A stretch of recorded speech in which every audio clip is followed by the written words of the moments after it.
Tahun 2000, 5 program ini nilainya sekitar RM1,375. Waktu tu orang cakap mahal. Pada tahun 2010, harganya meningkat kepada RM6,500 dan orang pun cakap mahal. Bezanya, harga mahal tahun 2000 dah menjadi harga yang murah. Perkataan menyesal tak beli dulu dah mula kedengaran. Hari ini, harga emas 50 gram adalah sekitar RM24,000 hingga RM25,000. Tentulah harga ini dianggap sangat mahal berbanding harga sebelum ini. Tetapi tuan-puan, percayalah 4 hingga 5 tahun akan datang, harga yang mahal dianggap hari ini akan dianggap murah dan akan ada yang menyesal sebab tak beli dulu.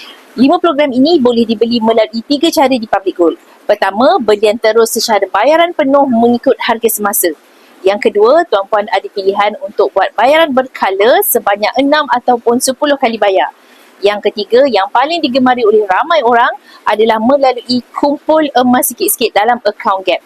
Cukup sahaja 5 program, tuan-puan boleh pilih untuk fizikalkan emas tersebut atau biarkan saja dalam akaun Gap. Tak kisah macam mana cara belian sekalipun, yang penting tuan-puan kita memiliki 5 program ini. Kalau mampu, sediakan 5 program ini untuk setiap anak sebagai sebahagian dana pendidikan mereka atau boleh juga dijadikan kos untuk menunaikan umrah pasangan suami isteri. Bagi tuan-puan yang sudah bersedia untuk memulakan tabungan emas, boleh hubungi saya dan saya akan bimbing sebaiknya.